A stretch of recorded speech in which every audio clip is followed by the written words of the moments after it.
দর্শক, স্বাগত জানাচ্ছি সময় টেলিভিশনের আজকের আয়োজনে। আপনাদের সঙ্গে আছে আমি ফারজানা স্মৃতি। আমার সঙ্গে আছেন এই সময়ের জনপ্রিয় একজন ফ্যাশন ডিজাইনার, সেই সঙ্গে একজন সফল নারী উদ্যোক্তা। তিনি হচ্ছেন আনজারার ওনার ইরা আপু। কেমন আছেন ইরা আপু? আলহামদুলিল্লাহ ভালো আছি, আপনি কেমন আছেন? এই তো ভালো আছে। আমি যখন আপনার শোরুমে ঢুকছিলাম তখন দেখছিলাম প্রচন্ড ভিড়, এখনো ভিড়, মানে সবাই এক নামে চেনে এখন আনজারাকে। আনজারার পেছনের গল্পটা একটু জানবো, কিভাবে আজকের এই আনজারা? আপু, আনজারা পেছনের গল্পটা, প্রথম কথা আনজারা আমার খুবই ভালোবাসা এবং শখের একটা জায়গা। কখনোই আসলে ব্যবসায়িক মন মানসিকতা থেকে আনজারা শুরু করা হয়নি। আমি যখন অনেক ছোট, আরও 22 বছর আগের কথা বলছি, আমার ফাদার মারা যান। তো আমার মা হাউসওয়াইফ ছিলেন। আমার মাকে আমি সবসময় আসলে ওই একটা রূপেই দেখেছি, তো একটা রোলেই দেখেছি। আম্মু নিজেও যেমন খুব নার্ভাস হয়ে গিয়েছিলেন যখন এত দায়িত্ব ঘাড়ে চলে আসলো, আমিও অবাক হয়ে গিয়েছিলাম। ছোট ছিলাম কিন্তু এতটুকু তো বুঝতাম যে আমার মা তো আসলে এগুলো কিভাবে করবে। তো তারপর যে একটা ট্রানজিশন পিরিয়ডটা দেখলাম আমার মায়ের, পুরো কর্পোরেট একজন লেডি সে হয়ে গেলেন। আমার মায়ের এই জিনিসটা আমাকে অনেক অ্যাট্রাক্ট করতো। ওখানে যখন আম্মুকে দেখতাম খুবই ভালো লাগতো। কাপড় রিলেটেড না ছিল? না, আমার রিলেটেড একেবারেই না, সেটা ডিফারেন্ট। স্কুল ইউনিফর্ম, কসমেটিক্স, একদম ডিফারেন্ট একটা আম্মুর সেগমেন্ট। তো ওখানে যখন আম্মুকে দেখতাম যে সবাইকে বুঝাচ্ছে কিভাবে কি করতে হবে, বা এই জিনিসটা আমাকে অনেক অ্যাট্রাক্ট করতো। সো ছোটবেলা থেকে আসলে আমার মাকে দেখে দেখে ওই ইন্সপায়ারেশনের জায়গাটা, যে বিজনেস মেন্টালিটিটা আসলে ওখান থেকে আসা। আর আনজারার যে বেসিক কোয়ালিটি, যে ডিজাইনিং অ্যান্ড এগুলো আসলে আপু টোটালি আমার প্যাশন থেকে। 2012 সালে, তখন আমার মাত্র এসএসসি দিব আমি, তার আগে একটা পেজ খুলছি। আমার মা খুব রেস্ট্রিকশন, আম্মু সবসময় আমাকে মানে সব কিছুতে ইন্সপায়ার করে, কিন্তু একটা জায়গাতে এসে বলেছে যে না, তোমার কয়েকদিন পর এসএসসি এক্সাম, এখন এগুলো করা যাবে না মা, তুমি পেজ ওপেন করেছো অতটুকুই, এক্সামটা দাও, then you can do anything you want. আমার এখনও মনে আছে, প্র্যাকটিক্যাল এক্সাম তো বাদ, আমার লাস্ট যে এক্সামটা ছিল, আমি এক্সাম হলে বসে আই এম এক্সাইটেড যে আমার এক্সামটা শেষ হবে, আমি বের হয়ে গিয়ে I will start my business.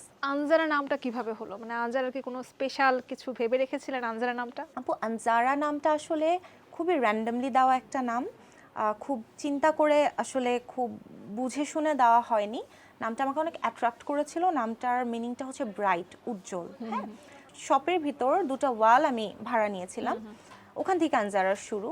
তো ওখানে যে শপ ওনার ছিলেন, তার মেন্টালিটি ওয়াইজ সে একটু লাইট কম রাখতে পছন্দ করতো, ইলেকট্রিসিটি বিল নিয়ে একটু চিন্তা করতো।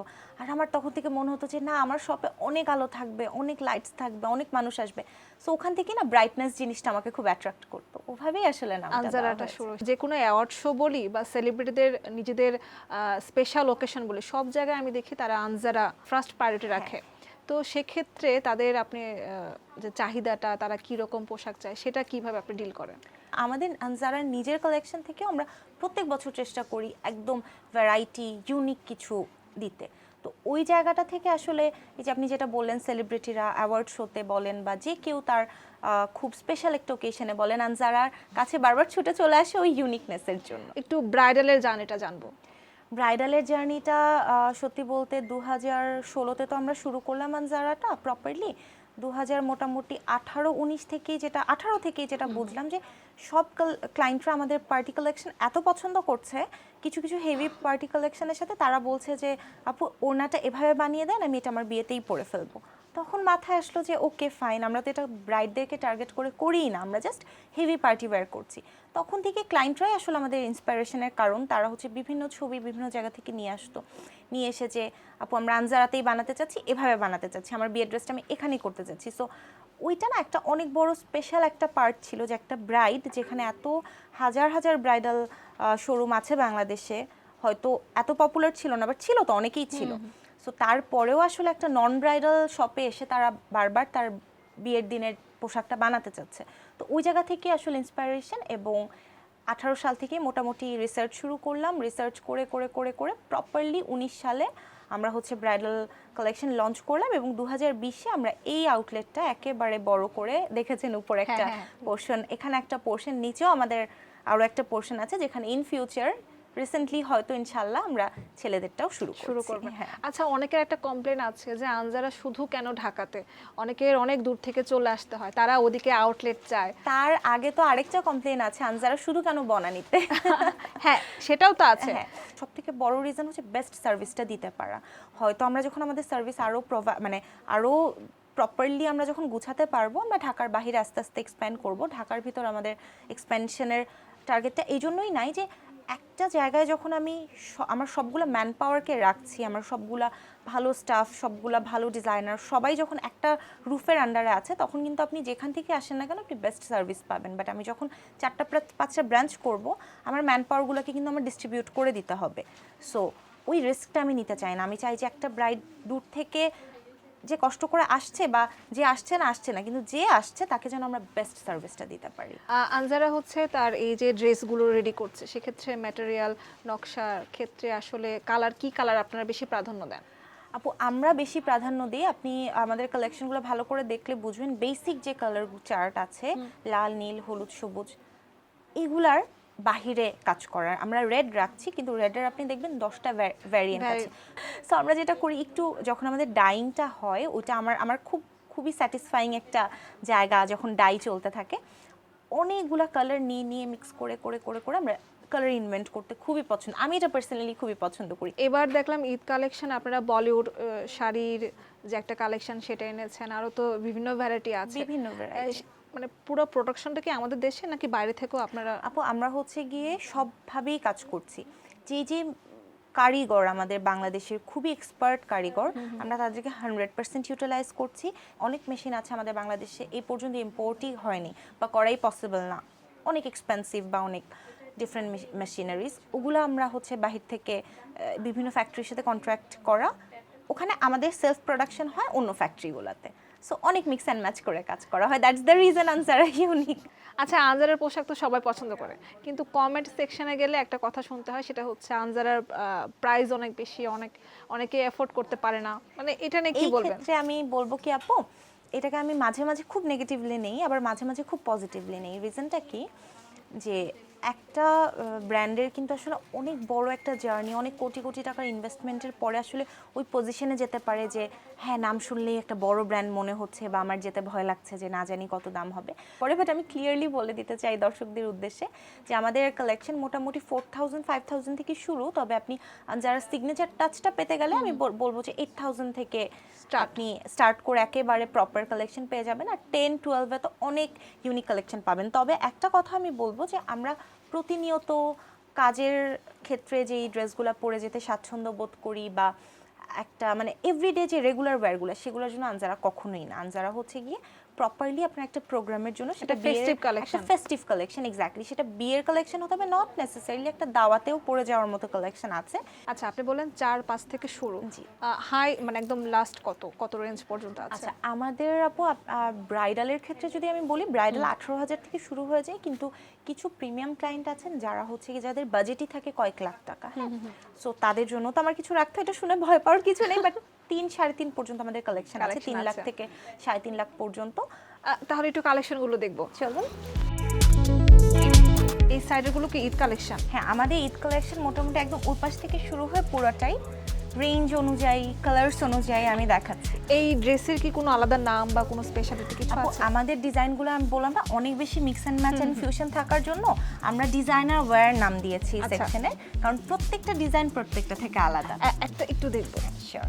আমরা হচ্ছে যদি এই পাশ থেকে দেখা শুরু করি, যেমন এই ধরনের কালেকশনগুলো আমাদের হচ্ছে আমরা ঘরারা কালেকশন বলি আর কি। 12,000, 14,000, 12,000 থেকে 14,000, যেগুলো খুব হেভি।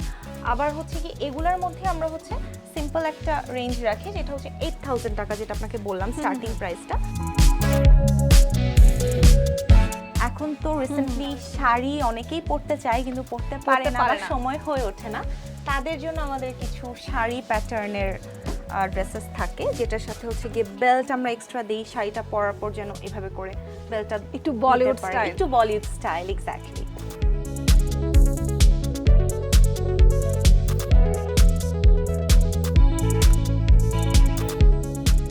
দুটা আলাদা আলাদা পা, মানে হচ্ছে গিয়ে প্যান্ট সিস্টেম, প্যান্ট স্টাইল, তার উপর শাড়ি, তার উপর জ্যাকেট। এখন এটাকে আমি প্যান্ট স্টাইল বলবো নাকি শাড়ি স্টাইল বলবো নাকি জ্যাকেট স্টাইল বলবো আমি জানি না, জাস্ট ফিউশন স্টাইল। এগুলো হচ্ছে এবারের ঈদ কালেকশন করি, এক্স্যাক্টলি। তাহলে হচ্ছে একটু লেহেঙ্গার দিকে যাবো আপু। শিওর।